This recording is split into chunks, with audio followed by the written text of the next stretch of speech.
Good evening, कैसे हैं आप सभी लोग? एक बार बता दीजिए कि ऑडियो वीडियो क्लियर है?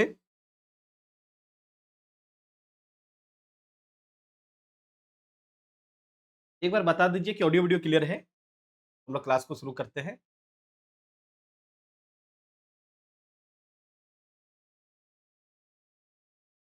क्या ऑडियो वीडियो क्लियर है?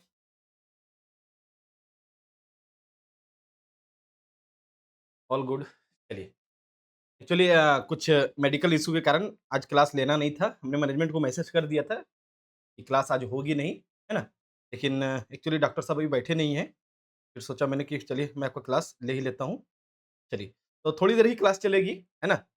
थोड़ी देर ही क्लास चलेगी, तो आज क्वेश्चन प्रैक्टिस सेशन ही करेंगे हम लोग। तो हम लोगों ने अभी तक क्या-क्या देखा है, एक बार जल्दी से देख लेते हैं। तो हम लोगों ने अभी तक जो मैकेनिक्स में हम लोगों ने फ़ोर्स सिस्टम देखा है ना?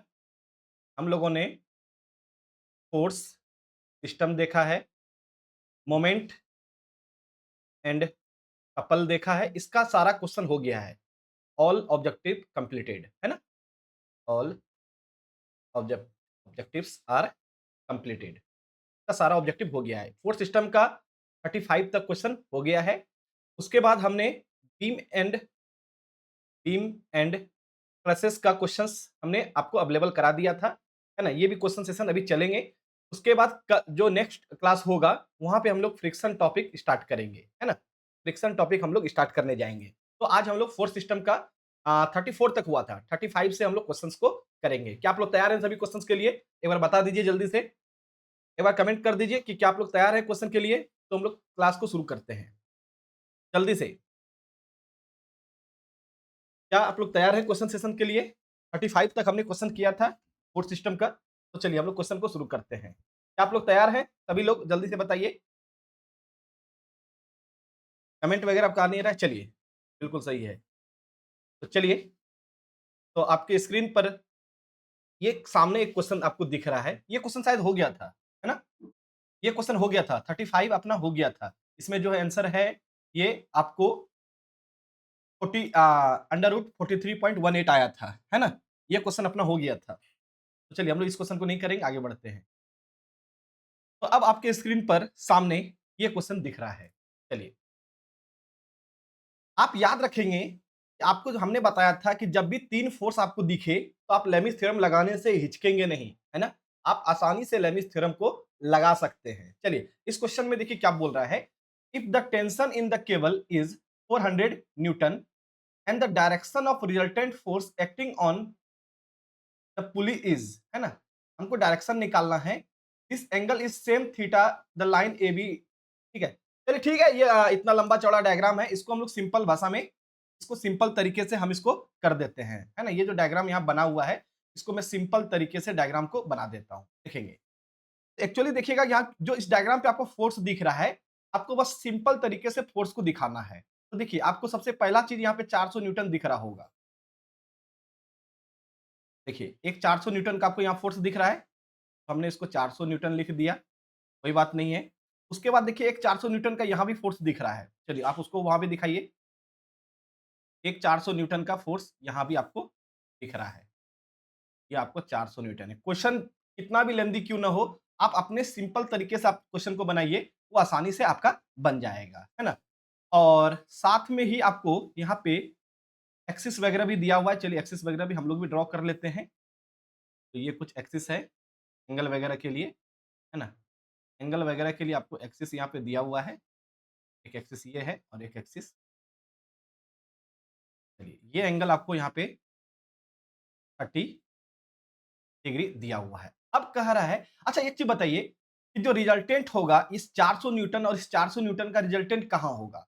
Everyone please tell me what is the position of this resultant between two forces 4 newton and 4 newton, कहाँ पे होगा? क्या आपको पता है कि ये रिजल्टेंट कहाँ होगा? एवरीवन प्लीज टेल मी, क्या ये रिजल्टेंट कहाँ होगा आपको पता है? कमेंट करें आप लोग, क्या हो गया? शांत क्यों हो गए भाई? तो कहीं न कहीं यहाँ बीच में आपको क्या आएगा?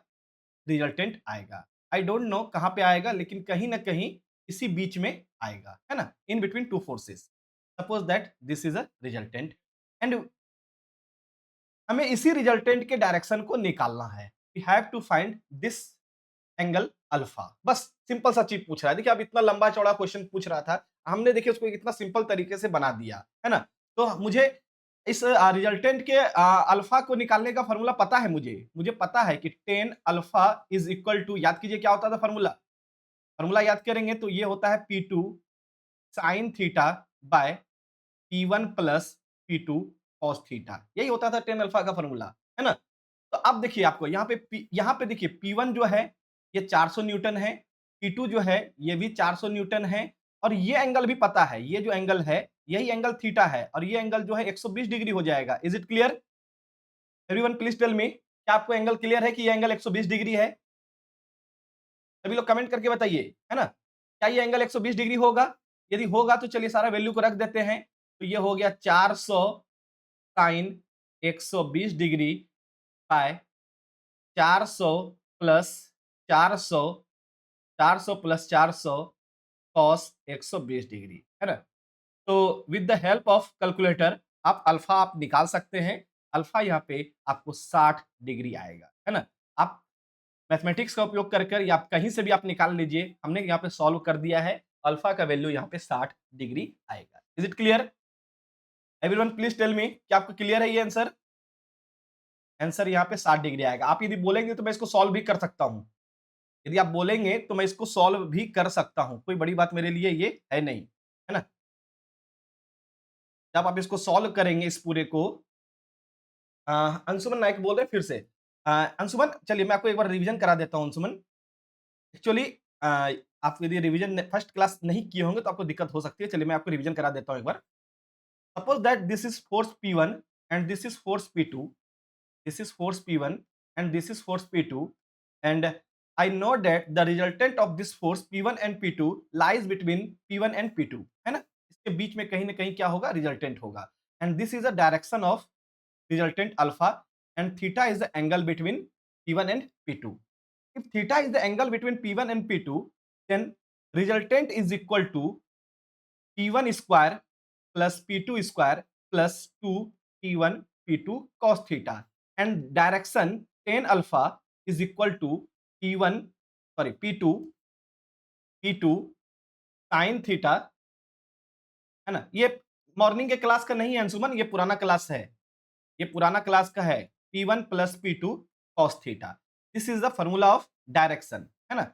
ये जो आप देख रहे हैं ये आपका क्या है, डायरेक्शन का फॉर्मूला है। Is it clear?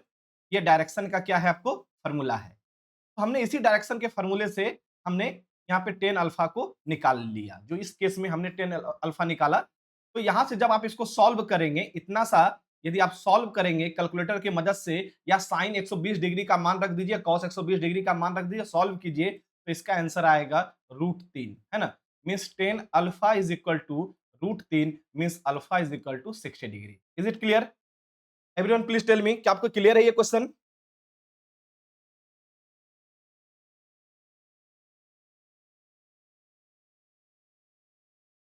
क्या ये क्लियर है?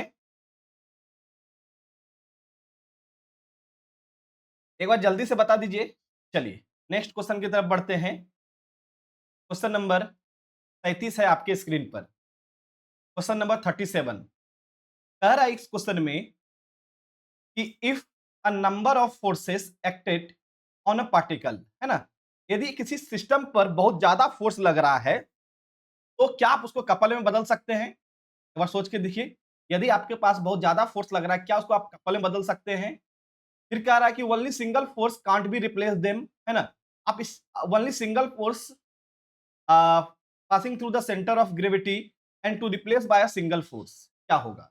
जल्दी से क्या होगा, है ना। यहाँ पे दो आंसर संभव है जी। चलिए आपको एक बार समझा देते हैं, एक बार ऐसे समझा देता हूं मैं कि सपोज कीजिए कि किसी सिस्टम पर ये 1 2 3 4, है ना, किसी सिस्टम पर कुछ बहुत ज्यादा फोर्स है ना। तो आपको पता है कि इस चारों फोर्स के बदले P1 P2 P3 and P4, इस चारों के बदले आप एक सिंगल फोर्स से आप इसको रिप्लेस कर सकते हैं, which is called resultant. Which is called क्या? रिजल्टेंट। रिजल्टेंट का यही काम है कि यदि किसी सिस्टम पर आपको बहुत ज्यादा फोर्स लगा है तो आप उसके बदले आप यही फोर्स लगा सकते हैं, ठीक है। तो आप उस फोर्स को जो है वो आप सिंगल फोर्स में आप क्या कर सकते हैं, बदल सकते हैं। Is it clear? ठीक है, इसका सही आंसर जो है तो सी नंबर एक बार पढ़ लेते हैं। To replace by single force through the centre of gravity, okay, और to replace them by a single of force. तो यहाँ पे देखिए सी और डी दोनों हो सकता है जी, है ना, क्योंकि हम लोगों ने मैकेनिक्स में पढ़ा है, हम लोगों ने मैकेनिक्स में पढ़ा है कि सारा फोर्स जो है वो सेंटर ऑफ ग्रेविटी से ही पास होता है ना। सारा फोर्स अपना जो है सेंटर ऑफ ग्रेविटी से ही पास होता है। हमने एफबीडी बनाते समय ये नियम पढ़ा था कि all the forces are passing through the centre of gravity, means in this case C and D both are right, यहाँ पे दोनों सही है, ठीक है। आप दोनों में से कोई भी आंसर लगा सकते हैं, लेकिन मेरे हिसाब से तो सी यहाँ पर सही आंसर है, लेकिन आपको मैं कंफर्म कर देता हूं, ठीक है, कि जो आपका बोर्ड है, ये जो एग्जाम हुआ था, ये इस एग्जाम में इसको डी को सही माना गया है। Is it clear? आप लोग अपने हिसाब से देख लेंगे, क्योंकि एफबीडी को ड्रॉ करते समय हमने बताया था कि all the forces are passing through the centre of gravity, है ना। सभी फोर्स जो है वो सेंटर ऑफ ग्रेविटी से ही क्या होता है, पास होता है। तो आप नंबर ऑफ फोर्स को सिंगल फोर्स में बदल सकते हैं, है ना, लेकिन मैकेनिक्स में हमने पढ़ा है कि वो सेंटर ऑफ ग्रेविटी से पास होता है ना। तो सी यहाँ पे मेरे हिसाब से सही है, लेकिन जो बोर्ड है, बोर्ड ने यहाँ पे डी माना है। Is it clear? एक बार बता दीजिए जल्दी से, क्या क्लियर है आपको? क्या ये क्वेश्चन क्लियर है? एवरीवन प्लीज टेल मी, क्या ये क्लियर है आपको? ओके, ठीक है ना, चलिए ठीक है। तो यहाँ पे सी और डी दोनों हो सकता है, मेरे हिसाब से सी है, लेकिन देखिए यहाँ डी में भी कुछ ज्यादा अंतर नहीं है, क्योंकि यहाँ भी सिंगल फोर्स ही रिप्लेस हो रहा है ना। तो मेरे हिसाब से सी हो सकता है, लेकिन आप लोग जो है इस क्वेश्चन का आंसर डी ही लगाएंगे, है ना, डी ही लगाएंगे, क्योंकि हम लोग फ्री बॉडी को डायग्राम करते समय, फ्री बॉडी डायग्राम बनाते समय ही सिर्फ सेंटर से होकर पास करते हैं, है ना। तो जनरल केस में हम लोग सेंटर को इग्नोर करके चल सकते हैं, तो आप लोग इसका आंसर को डी ही लगाएंगे। Is it clear? आप लोग इस क्वेश्चन के आंसर को डी ही लगाएंगे, ठीक है, क्योंकि हम लोग सिर्फ फ्री बॉडी को बनाते समय जब हम लोग फोर्स के एनालाइज करते हैं, तो हम लोग ये मान के चलते हैं कि all the forces are passing through the centre of gravity, है ना। तो हम लोग एफबीडी केस में बात करते हैं, लेकिन जनरली केस में आप लोग उसको इन्वोक करके चल सकते हैं। क्लियर है सभी को? चलिए नेक्स्ट क्वेश्चन की तरफ बढ़ते हैं। ये जो अगला क्वेश्चन है, इस अगले क्वेश्चन का जो आप आंसर है इसको याद रखेंगे, है ना। मैं इसको सॉल्व करा देता हूं, एक बार इसको मैं आंसर आपको निकाल देता हूं, लेकिन ये क्वेश्चन, है ना, कई बार कई एग्जाम में पूछा गया है, ठीक है, कई बार कई एग्जाम में पूछा गया, यहां तक कि आपके कॉलेज वगैरह के इंटरनल एग्जाम में भी ये क्वेश्चन पूछा जाता है, ठीक है। ये बहुत ही फेमस क्वेश्चन है, आप, मुझे तो इसका आंसर अभी भी याद है, ठीक है। चलिए आपको भी ये क्वेश्चन याद होना चाहिए, ठीक है, आंसर याद होना चाहिए। बाकी मैं इसको सॉल्व कर देता हूँ, एक बार आप लोग इसको दिमाग लगाइए और बताइए क्या आंसर होगा। आप लोग इसको सॉल्व कर सकते हैं। चलिए मैं आपके लिए टाइमर को सेट कर देता हूँ, आपके लिए मैं 1 मिनट का समय लगाता हूँ। आप लोग इसको 1 मिनट के अंदर एक बार सॉल्व करने का कोशिश कीजिए कि क्या आंसर होगा, ठीक है। आप लोग 1 मिनट के अंदर इसको सॉल्व करने का कोशिश कीजिए कि क्या आंसर होगा।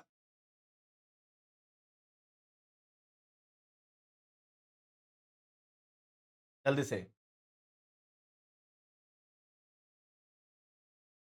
1 मिनट का आपके लिए समय है, एक बार सॉल्व करने का कोशिश कीजिए। क्वेश्चन को नहीं सॉल्व भी हो पा रहा है, कम से कम डायग्राम बनाने का कोशिश कीजिए। यदि आप डायग्राम भी बना लेते हैं तो समझिए कि आप इसमें एक स्टेप आपने कवर कर लिया, ठीक है।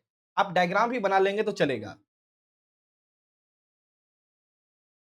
सी, दिलीप कुमार सी बोल रहे हैं, दयाना डी बोल रही है, दयाना डी बोल रहे हैं। दिलीप एक बार ट्राई कीजिए, दिलीप। सी आंसर नहीं होगा, सी आंसर नहीं है अंशुमन, सी आंसर नहीं है।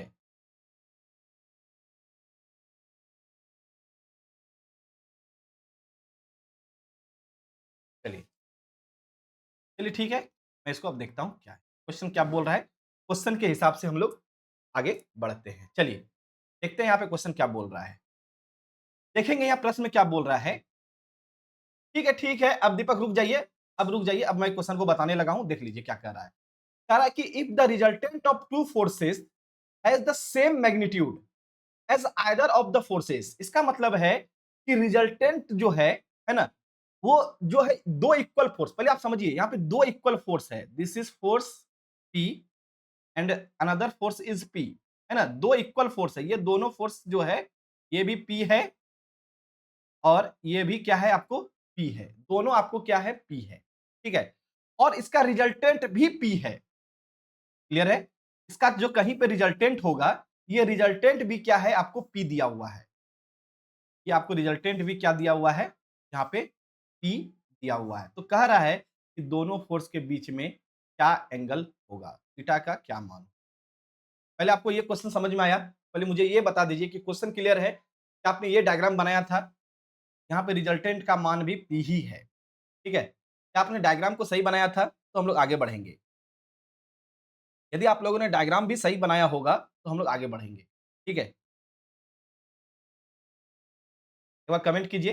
चलिए, तो यदि मैं रिजल्टेंट का फार्मूला को लगाऊं तो रिजल्टेंट का फार्मूला सर हम जानते हैं कि P1 square plus P2 square plus 2 P1 P2 cos theta होता है ना, तो यहाँ पे रिजल्टेंट का मान P दिया हुआ है और P1 का मान भी P है, P2 का मान भी P है और 2P स्क्वायर कॉस थीटा होगा, है ना, तो अंडर रूट को दोनों तरफ स्क्वायर कर देंगे तो ये P स्क्वायर बराबर हो जाएगा 2P square plus 2P square cos theta, है ना, इस तरह आपको यहाँ पे minus P square is equal to 2P square cos theta हो जाएगा, P स्क्वायर से P स्क्वायर कैंसल आउट हो जाएगा, तो आपको यहाँ पर कॉस थीटा का वैल्यू -1/2 होगा और कॉस थीटा जो है 120 डिग्री के लिए -1/2, ठीक है, तो थीटा का मान यहाँ पे क्या होगा 120 डिग्री, इस क्वेश्चन को आप याद रख लेंगे,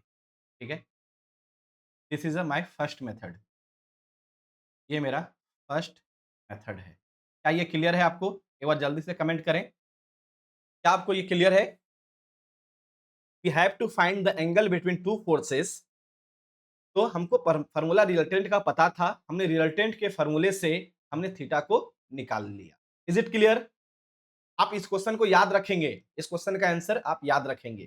चलिए सेकंड मेथड मैं बताता हूं आपको, सेकेंड मेथड मैं आपको बताता हूं, ध्यान देंगे, चलिए कुछ एक स्पेशल केस वगैरह हम लोग कर लेते हैं, देखिएगा अभी जो कुछ स्पेशल केस मैं करने जा रहा हूं, आपको ये इंपॉर्टेंट केस है, ये this is some important case, ये आपको ट्रस्ट को भी सॉल्व करने में काम आएगा, ठीक है, ट्रस्ट को भी सॉल्व करने में काम आएगा, आप मुझे सिर्फ ये बताइए, सपोज एक सेकेंड थोड़ा डीप कर लेते हैं, suppose that this is force P1, this is force P2 and this is force P3, कुछ इंपॉर्टेंट केस है, आपको ये ट्रस्ट को भी, जब ट्रस्ट के क्वेश्चंस को हम लोग करेंगे है ना न्यूमेरिकल प्रॉब्लम को, तो ये आपको वहां पे काम आएगा, this is P1, this is P2 and this is P3 and I am saying that this all the forces are in equilibrium, क्या यहाँ पे मैं लेमिस थ्योरम लगा सकता हूं क्या, एवरीवन प्लीज टेल मी, क्या मैं यहाँ पे लेमिस थ्योरम लगा सकता हूं क्या, जल्दी से बताइए, यदि मैं कह रहा हूं कि this all this forces are is in equilibrium, तो क्या हम लोग यहाँ पे लेमिस थ्योरम अप्लाई कर सकते हैं क्या, जल्दी से, तीन फोर्स है, कॉन्करेंट है, इक्विलिब्रियम में है, तो लेमिस थ्योरम अप्लाई कर सकते हैं, चलिए लेमिस थ्योरम को मैं अप्लाई कर सकता हूं, तो क्या आप सभी लोग कमेंट करके बताइए कि what is the angle between P1 and P2, in this case what is the angle between P1 and P2, what is the angle between P1 and P2, everyone please tell me what is the angle between P1 and P2, सभी लोग participate कीजिए और बताइए कि P1 और P2 के बीच का एंगल कितना है, 180 डिग्री, बिल्कुल सही है, this is 180 degree, this is 90 degree and this is 90 degree, now I am applying Lami's theorem, means यदि हम P1 लेंगे तो अन्य दो फोर्स के बीच का एंगल लेना पड़ेगा, तो P1 by sine 90 is equal to, यदि मैं P2 लूंगा तो P2 जब लूंगा तो अन्य दो फोर्स क्या है P1 एंड P3 और उसके बीच का एंगल क्या है 90 डिग्री, तो साइन 90 डिग्री हो जाएगा, और यदि मैं P3 लूंगा तो P1 और P2 के बीच का एंगल लेना होगा तो साइन 180 डिग्री हो जाएगा, है ना, और साइन 90 का मान 1 होता है, साइन 90 का मान 1 होता है, इसका मतलब है कि P1 is equal to P2 is equal to P3 by sine 180 degree हो जाएगा। Is it clear? यदि मैं यहां से P3 को निकालना चाहूं तो P3 को यदि मैं निकालना चाहूं तो ये P1 इंटू साइन 180 डिग्री हो जाएगा और साइन 180 डिग्री का मान 0 होता है, इसका मतलब P3 का मान 0 होगा, है ना? तो यहाँ पे एक ऑब्जर्व करने वाली बात है, तो यहाँ पे मेरा एक ऑब्जर्वेशन है ना? यहाँ पे एक मेरा एक ऑब्जर्वेशन है, क्लियर है? यहाँ पे मेरा एक ऑब्जर्वेशन है कि यदि दो फोर्स के बीच का एंगल 180 डिग्री है, if angle between two forces is 180 degree, तो उसका मैग्नीट्यूड बराबर होगा P1 and P2 is equal to 0। Is it clear? जिसके जिसके बीच में एंगल 180 डिग्री है वो दोनों आपस में क्या होगा, बराबर होगा। और उसके अलावा जो तीसरा फोर्स है वो आपका 0 होगा। ये क्लियर है? जल्दी से बताइए। ये एक ऑब्जर्वेशन की बात है, ये एक ऑब्जर्वेशन की बात है कि तीन फोर्स है, यदि तीन फोर्स में यदि कोई भी दो फोर्स के बीच का यदि एंगल 180 डिग्री है तो उसका मैग्नीट्यूड बराबर होगा और तीसरा फोर्स जो है वो आपका क्या होगा, वो 0 होगा। तो तीसरा फोर्स क्या होगा, आपको 0 होगा यदि 90 डिग्री है तो, है ना? एक तो ये ऑब्जर्वेशन है ना? या एक चीज आप एक चीज और भी जान लीजिए, एक चीज और भी जान लीजिए, ये तो कब होगा, ये पूरा केस तब होगा जब angle between angle between P1 and P2 is 180 degree, है ना? Angle between P1 and P2 is 180 degree and remaining angle is 90 and 90, तभी होगा, है ना? तो एक बात आप ध्यान देखिए, चाहे ये एंगल, आप दूसरा केस भी देख लीजिए, सेकंड केस भी देख लीजिए। सेकंड केस को देखते हैं। Suppose this is force P1, this is force P2। एक और ऑब्जर्वेशन को हम लोग यहां पे नोट करना चाहते हैं, ठीक है? This is force P1, this is force P2। और इस केस में जो अपना तीसरा फोर्स है, जो तीसरा फोर्स है वो 90 डिग्री नहीं बना रहा है, वो 90 डिग्री नहीं बना रहा है ना? मतलब ये एंगल कुछ अल्फा है, ये एंगल कुछ बीटा है ना? तो इस केस में P1 और P2 बराबर नहीं होगा जी। इस केस में P1 और P2 बराबर नहीं होगा। Is it clear? लेकिन फिर भी P3 जो है वो 0 ही रहेगा, P3 0 ही रहेगा, है ना? तो हम कह सकते हैं कि जब भी दो फोर्स के बीच में एंगल यदि 180 डिग्री है तो तीसरा फोर्स हमेशा 0 ही होगा। Is it clear? चाहे केस कैसा भी हो। सभी लोग एक बार कमेंट करके बताइए और इसको नोट में डालिए कि if angle between two forces is 180 degree then remaining force, the magnitude of remaining force is 0। इसको आप लोग नोट डाउन करके रख लीजिए कहीं पे, ये काम आएगा ट्रस्ट को बनाते समय। जब हम लोग ट्रस्ट के क्वेश्चन को सॉल्व करेंगे तो ये बहुत ही काम आएगा, ठीक है? आप लोग इसको नोट डाउन करके रख लीजिए कहीं भी, जहां मन करे उसको आप नोट डाउन कीजिए इसको, ठीक है? तो हमने दोनों केस को यहां पे देखा। चलिए एक अगला केस को देखते हैं, एक अगले केस को देखते हैं। सपोज दैट कि हमारे पास तीन फोर्स है और तीनों फोर्स का मैग्नीट्यूड बराबर है। ध्यान देंगे, this is force P, this is force P, this is force P, है ना? और आपको पता है कि यदि मैग्नीट्यूड यदि बराबर होगा तीनों, तो ये एंगल कितना होगा जी? जल्दी से बताइए। यदि मैग्नीट्यूड बराबर है तो एंगल कितना होगा? 120 डिग्री होगा। Is it clear? यदि तीनों फोर्स का मैग्नीट्यूड बराबर है तो एंगल 120 डिग्री होगा, क्योंकि ये साइन लॉ से आता है। देखिए मैं एक बार बता देता हूं ये आता कहां से है। ये एक साइन लॉ से आता है। एक बार मैं आपको साइन लॉ से भी बता देता हूं कि कैसे 120 डिग्री आता है। ध्यान देंगे, मान लेते हैं कि एक इक्विलैटरल ट्रायंगल है जिसमें सभी एंगल क्या है, 60 है। ये एंगल भी 60 है और ये एंगल भी 60 है। इक्विलैटरल ट्रायंगल में जो होता है साइड क्या होता है, वो बराबर होता है और एंगल जो है 60-60 डिग्री होता है। जब एंगल 60-60 डिग्री होगा, यदि मैं इसको वेक्टर बना दूं, देखिएगा मैं इसको वेक्टर बना रहा हूं अब, तो ये भी वेक्टर हो गया, ये भी वेक्टर हो गया और ये भी मेरा क्या हो गया, वेक्टर बना दिया हमने, है ना? इसको हमने क्या बना दिया, वेक्टर बना दिया। तो आपको पता है कि जब भी वेक्टर की बात करते हैं तो या तो वो एंगल की बात करते हैं तो या तो वो टेल टेल कॉम्बिनेशन होना चाहिए या तो वो हेड हेड कॉम्बिनेशन होना चाहिए। Is it clear? या तो वो टेल टेल कॉम्बिनेशन होना चाहिए या तो वो हेड हेड कॉम्बिनेशन होना चाहिए, है ना? इसका मतलब है कि यदि हम यहाँ पे एंगल की बात करें तो देखिए, तो यहाँ पे ये 60 डिग्री एंगल नहीं होगा, यहाँ पे क्या होगा 120 डिग्री एंगल होगा, है ना? यहाँ पे कैसा एंगल होगा? टेल टू टेल कॉम्बिनेशन यदि होगा तो 120 डिग्री एंगल होगा। उसी प्रकार ये एंगल भी आपको 120 डिग्री होगा। उसी प्रकार यदि आप यहाँ भी निकालना चाहें, यदि आप इधर भी निकालना चाहें, है ना? आप चाहें तो इधर लाइन भी खींच सकते हैं।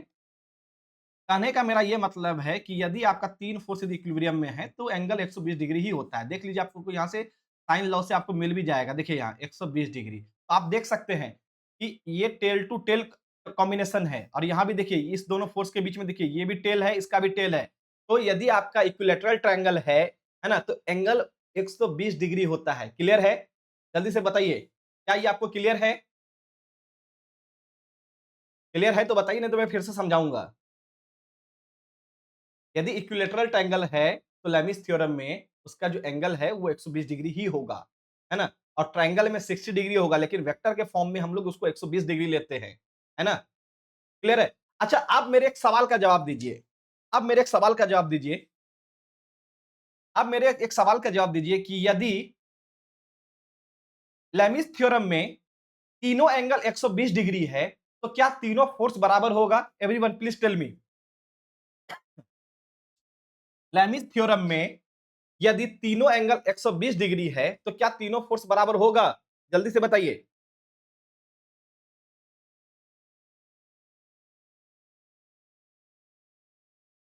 लेमिस थ्योरम में तीन फोर्स है और तीनों फोर्स के बीच का एंगल यदि 120 डिग्री है तो एंगल क्या होगा? बराबर होगा। चलिए, तो आपने यहां से दो चीज सीखा आज। आपने यहां पे दो चीज सीखा। क्या? पहला चीज आपने यह सीखा, ये दो रिजल्ट को अब मैं यहां पे कंक्लूड कर देता हूं। आप इसको नोट डाउन करके रखेंगे। इफ, और ये सारा चीज कहां पे बात हो रहा है? तो लेमिस थ्योरम में बात हो रहा है। ये सारा चीज कहां बात हो रहा है?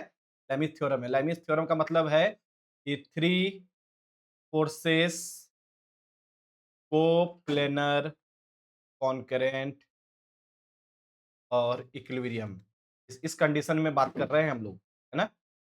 तो यहाँ पे दो बातें आपको इंपॉर्टेंट है, उसको याद रखना है। If angle between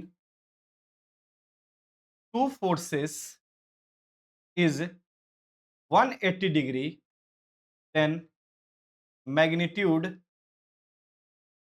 of third force will be 0. Second case, if angle between all the forces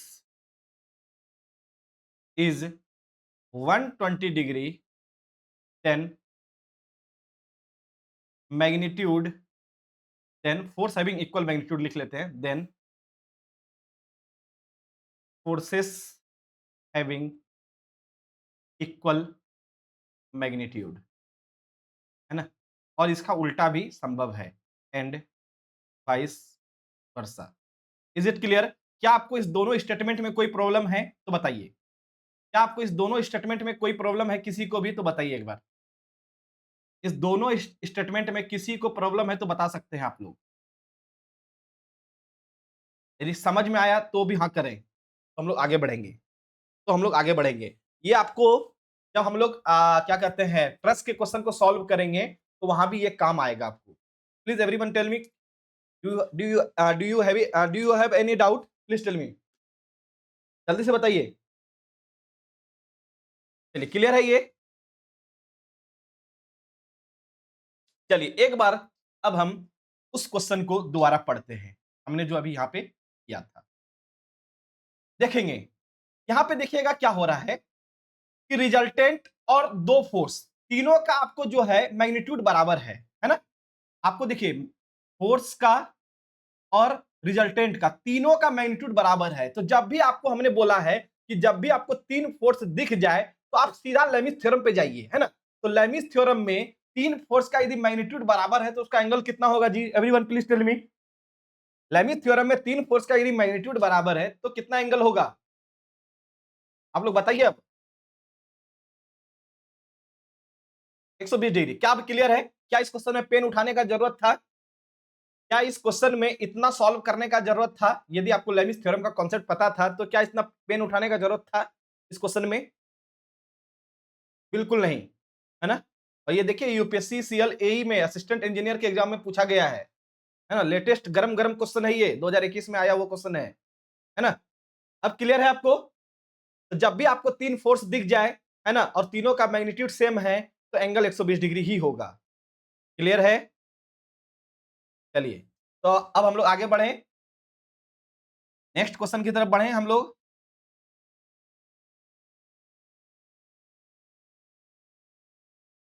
चलिए,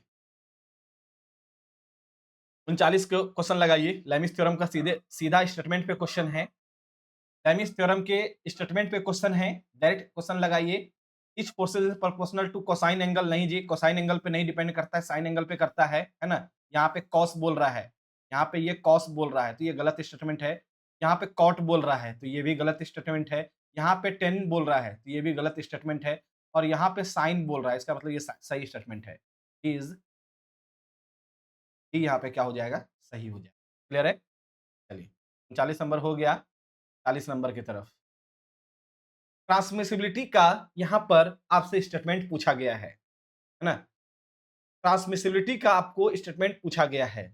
तो ट्रांसमिसिबिलिटी में हम लोग क्या जानते हैं कि यदि आपका कोई फोर्स है, तो उसी फोर्स के लाइन ऑफ एक्शन पे आप क्या कर सकते हैं, कोई भी आप फोर्स लगा सकते हैं सेम मैग्नीट्यूड और सेम डायरेक्शन का। बस बात खत्म है। ठीक है? अब लगाइए इसका आंसर 40 नंबर का।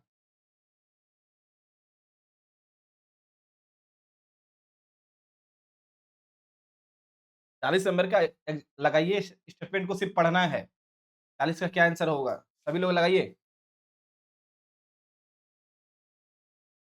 चलिए, चितरंजन बोल रहे हैं सी, सत्यजीत बोल रहे हैं सी, और बाकी लोग का क्या ख्याल है?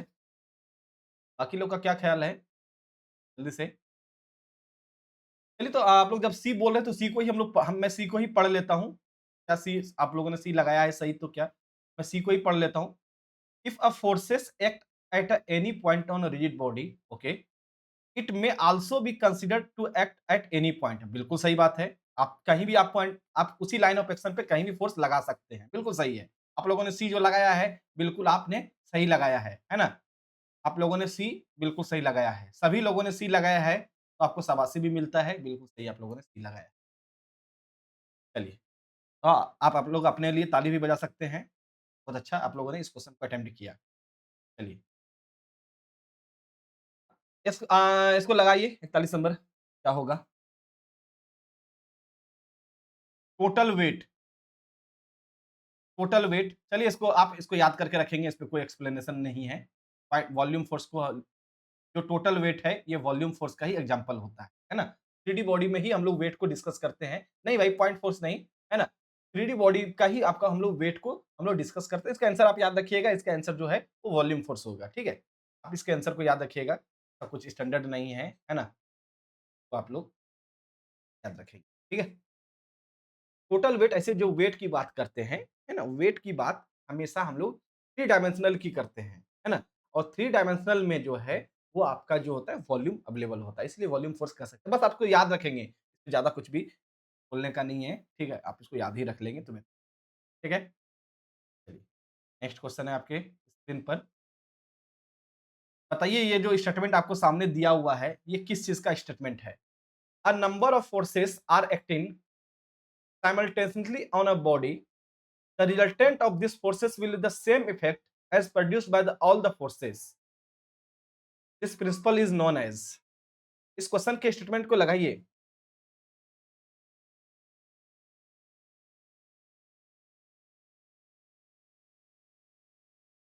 The forces are acting on a particle, okay, the resultant of force will be same effect, okay, produced by all the forces।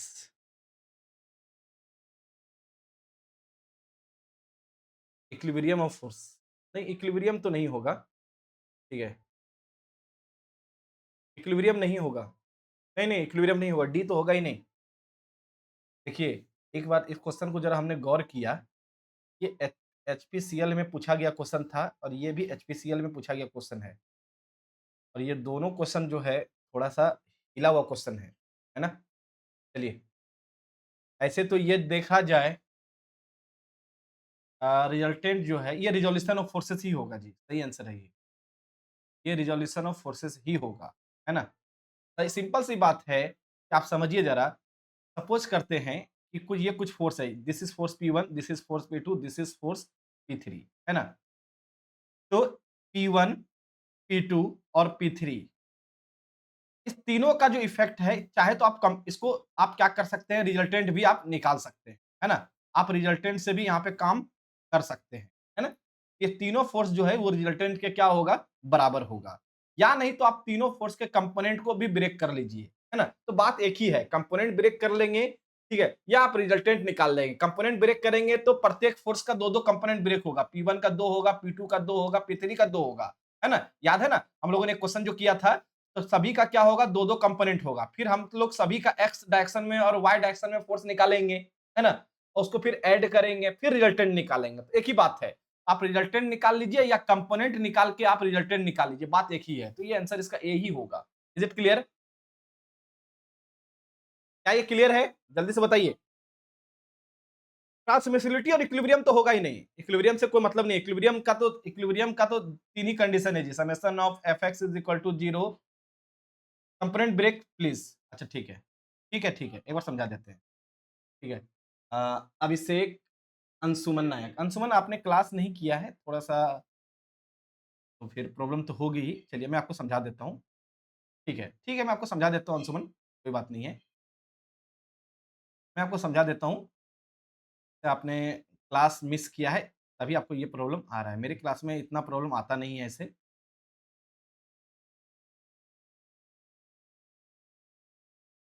देखेंगे, ये 2 फोर्स है, this is force P1, this is force P2, ठीक है? तो चूँकि ये दोनों force angle पर है, तो हम लोग इसका कंपोनेंट को ब्रेक करेंगे। एक कंपोनेंट एक्स डायरेक्शन में आएगा और एक कंपोनेंट वाई डायरेक्शन में आएगा। उसी प्रकार एक कंपोनेंट यहाँ भी एक्स डायरेक्शन में आएगा और एक कंपोनेंट वाई में आएगा, है ना? तो इसको हम लोग कह रहे हैं P1x और इसको कह रहे हैं P1y। उसी प्रकार इसको कह रहे हैं P2x और इसको कह रहे हैं P2y। तो इस तरह 2 फोर्स था, तो अब मेरे पास 4 फोर्स हो गया।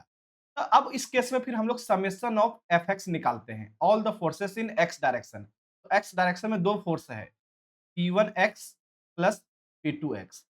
उसी तरह फिर समेशन ऑफ Fy निकालेंगे। y डायरेक्शन में भी 2 फोर्स है, P1y प्लस P2y। जब हमारे पास अब 2 फोर्स बचा, अब इसका रिजल्टेंट यदि निकालना होगा, तो रिजल्टेंट जो है समेशन ऑफ Fx का square plus summation of Fy का। क्लियर है? ये होता है कंपोनेंट ब्रेक करके। तो वही चीज़ हमने बोला कि आप 2 फोर्स है, तो 2 फोर्स का कंपोनेंट ब्रेक करके भी रिजल्टेंट निकाल सकते हैं, या डायरेक्ट आप इस दोनों फोर्स का फार्मूला से भी आप क्या कर सकते हैं, रिजल्टेंट निकाल सकते हैं, है ना?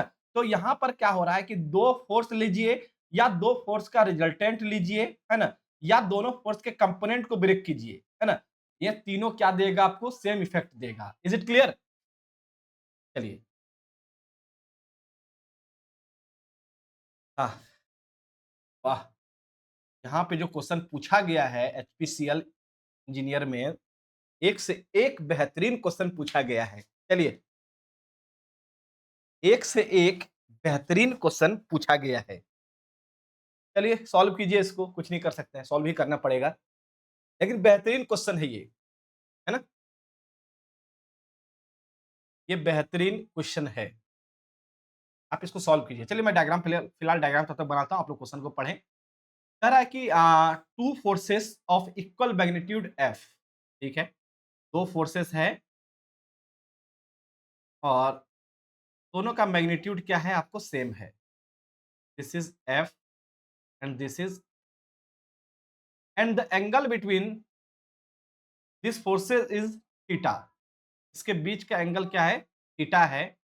तो कह रहा है कि रिजल्टेंट क्या होगा? अच्छा ये तो सिंपल क्वेश्चन है जी। क्या कर रहे हैं हम लोग? ये तो सिंपल क्वेश्चन है। यहाँ पे सिर्फ रिजल्टेंट पूछा गया है। तो रिजल्टेंट का क्या फ़ॉर्मूला होता है?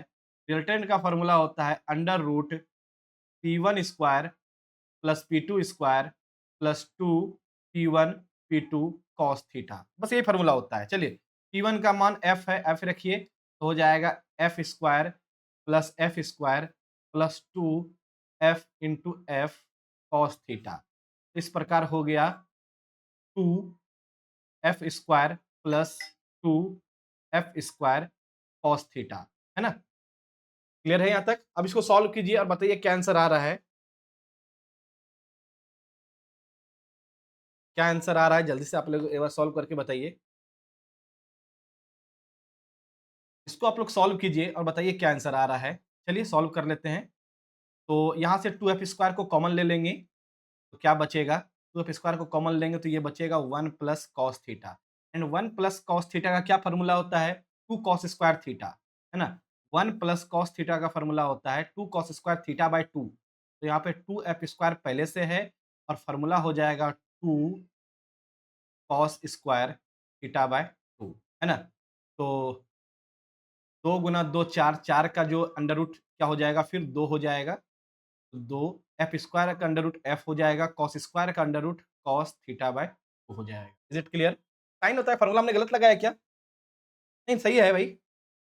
1 प्लस कॉस थीटा का फ़ॉर्मूला हमने सही लगाया है ना?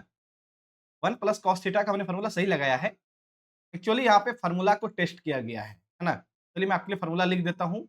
1 plus cos theta 2 cos square theta by 2 होता है और 1 minus cos theta 2 sine square theta by 2 होता है। तो ये 2 फ़ॉर्मूला यहाँ पे इस फ़ॉर्मूला को टेस्ट किया गया है। बाकी तो रिजल्टेंट का फ़ॉर्मूला तो सेम था। Is it clear? Everyone please tell me, क्या ये क्लियर है? क्या ये क्लियर है? बताएँ, तो हम लोग आगे बढ़ेंगे। जल्दी से 10 मिनट और क्लास चलेगा अपना, ज़्यादा नहीं। 10 मिनट और क्लास चलेगा। जल्दी से बताइए। चलिए। आप लोगों ने क्वेश्चन को अटेम्प्ट किया था? क्वेश्चन को अटेम्प्ट किया था? क्वेश्चन को अटेम्प्ट करें, है ना? ऐसा नहीं कि सब आप सर के भरोसे ही बैठे रहें, कुछ क्वेश्चन को आप भी अटेम्प्ट कीजिए। चलिए, क्या कह रहा है कि टेंशन एबी में हमको टेंशन निकालना है ना? एबी में हमको एबी में टेंशन निकालना है। पहले आप एबी को मार्क कीजिए कि एबी कहाँ है? तो एबी मेरा यहाँ है ना? तो एबी में मुझे टेंशन निकालना है। क्लियर है? तो चलिए, तो एबी में टेंशन निकालना है तो हम बी पॉइंट पे एफबीडी को ड्रॉ कर देते हैं, है ना? मैं यहाँ पे बी पॉइंट पे एफबीडी को ड्रॉ कर रहा हूँ। This is my point B. B point पे मैं एफबीडी को ड्रॉ कर रहा हूँ। This is point B, and आपको पता है कि बी पे जो आपका फोर्स लग रहा है 1000 न्यूटन नीचे की तरफ लग रहा है ना? आप बी को सिर्फ गौर करेंगे। बी पे देखेंगे आप 1000 न्यूटन नीचे की तरफ लग रहा है और एक इधर फोर्स लगेगा सी के तरफ और एक फोर्स आपको ए की तरफ लगेगा, है ना? इस तरह का कहीं आपको लगेगा। इधर आपको ए है, तो हम लोग इसको ए की तरफ बोल सकते हैं, है ना? और एक फोर्स आपको यहाँ पे सी की तरफ लगेगा। तो चूँकि ये दोनों क्या है, अलग-अलग रस्सी है, तो दोनों रस्सी में क्या होगा, टेंशन होगा और टेंशन हमेशा अभी लगता है। तो this is T1 and this is T2 और this is 1000 Newton. Is it clear? जल्दी से बताइए, क्या ये क्लियर है? एफबीडी बी पॉइंट पे क्लियर है आप लोगों को? जल्दी से बताइए। हमने पढ़ा था कि किसी भी रस्सी में जो टेंशन है, वो हमेशा ऑब्जेक्ट से दूर लगता है। यदि मैं बी पे एफबीडी बना रहा हूँ, तो बी पे यदि एफबीडी बना रहा हूँ, तो वो बी से दूर ही लगेगा, है ना? क्या आपको एफबीडी में कोई प्रॉब्लम है किसी को? नहीं। तो चलिए, तो मुझे यहाँ से क्या चाहिए? एक्चुअली एबी में चाहिए, मतलब T1 चाहिए। We have to find the value of T1, है ना? तो चलिए, सारा एंगल को सिर्फ फाइंड करना है।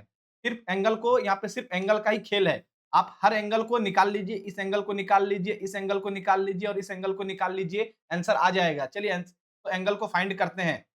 यहाँ पे जो भी खेल है वो एंगल का है ना? तो चलिए एंगल को फाइंड कर किया जाए। देखते हैं कैसे एंगल को फाइंड किया जा सकता है। जो भी है वो एंगल का ही अब खेल है। देखेंगे, सबसे पहली बात आप गौर कीजिए, ये एंगल आपको 90 डिग्री है। चलिए रुकिए, इसको मिटाने में फिर आसानी होगा, रफ लाइन से बनाता हूँ मैं, है ना? देखेंगे, ये जो एंगल है, ये लाइन से इस फोर्स का एंगल 90 डिग्री है और ये एंगल 30 डिग्री है ना? तो टोटल जो इससे इसके साथ एंगल बना रहा होगा, यहाँ से लेकर यहाँ तक 120 डिग्री बना रहा होगा। क्या यहाँ पे मैं 120 डिग्री लिख सकता हूँ? सभी लोग बताएँ, क्या मैं यहाँ पे 120 डिग्री लिख सकता हूँ? बिल्कुल लिख सकता हूँ, कोई दिक्कत नहीं है। चलिए, तो मैं हटा रहा हूँ फिर से, अभी और भी एंगल चाहिए होगा, अभी और भी एंगल चाहिए हो अच्छा, नहीं, नहीं, नहीं लिख सकते भाई, नहीं लिख सकते, नहीं लिख सकते, गलती हो गया, सॉरी, नहीं लिख सकते।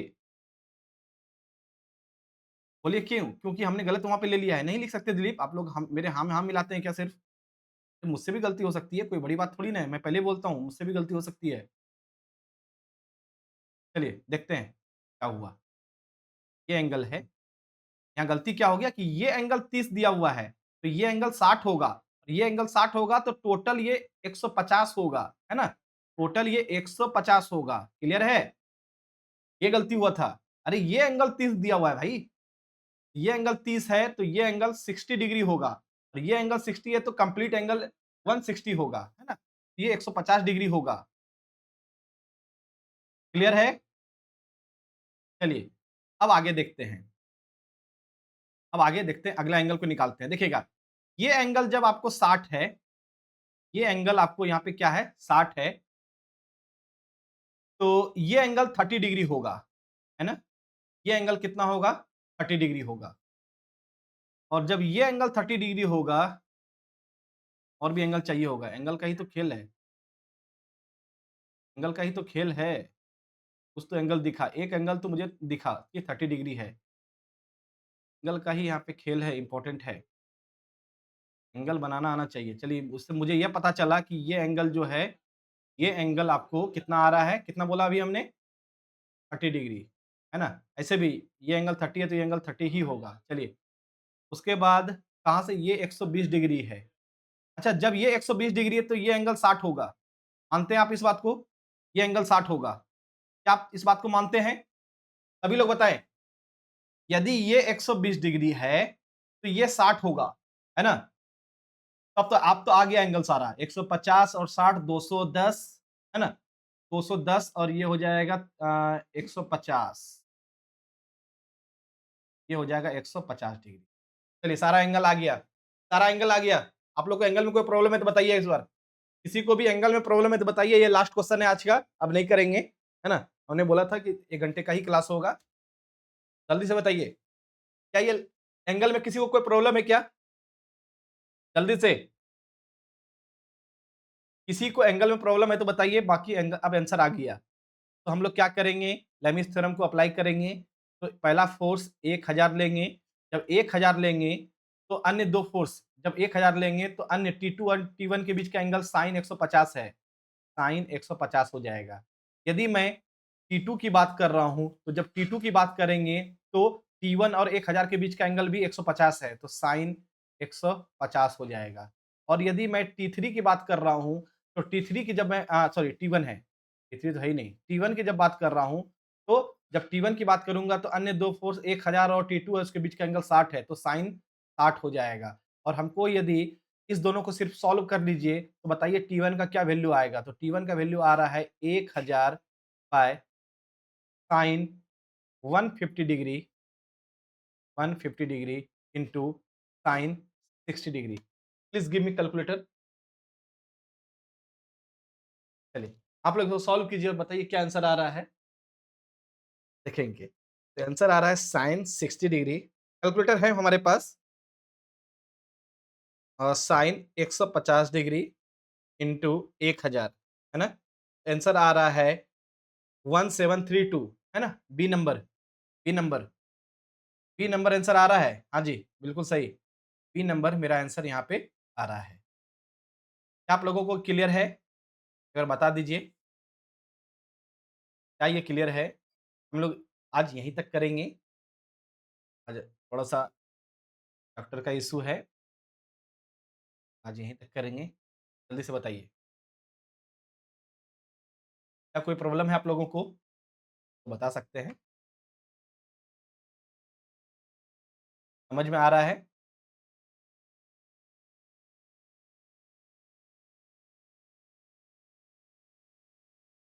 जल्दी से बता दीजिए एक बार। चलिए, तो ठीक है, तो हम लोग 1 सेकंड, आप लोगों को कोई डाउट है तो पूछ सकते हैं। हमने आज जो 2 स्टेटमेंट बताया, आप लोग रुकेंगे, 2 मिनट रुकेंगे, लाइन अभी अभी लोग जाएँगे नहीं, ठीक है? 2 मिनट रुकेंगे।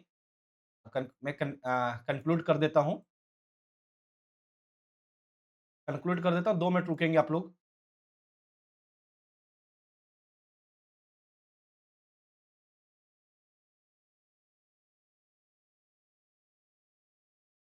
चलिए, तो आपको ये स्टेटमेंट जो हमने यहाँ पे लिखा था, ये ये स्टेटमेंट आपको याद रखना है, ठीक है? आपको जो ये स्क्रीन पे ये स्टेटमेंट दिख रहा है, आपको ये स्टेटमेंट याद रखना है। आपको कल जो हम लोग अगले दिन जो प्रेस और बीम का जो क्वेश्चंस करेंगे, वहाँ पे इस स्टेटमेंट से डायरेक्ट क्वेश्चन बनेगा, ठीक है? कल आपको सुबह की क्लास में डायरेक्ट आपको दिखाऊँगा कि कैसे इसका क्वेश्चन बनता है ना? क्लियर है? आप लोग इस स्टेटमेंट को याद रखेंगे बिल्कुल। ये इम्पोर्टेंट है, आप इसको नोटबुक में डाल दीजिए, ठीक है? चलिए, तो मिलते हैं कल फिर।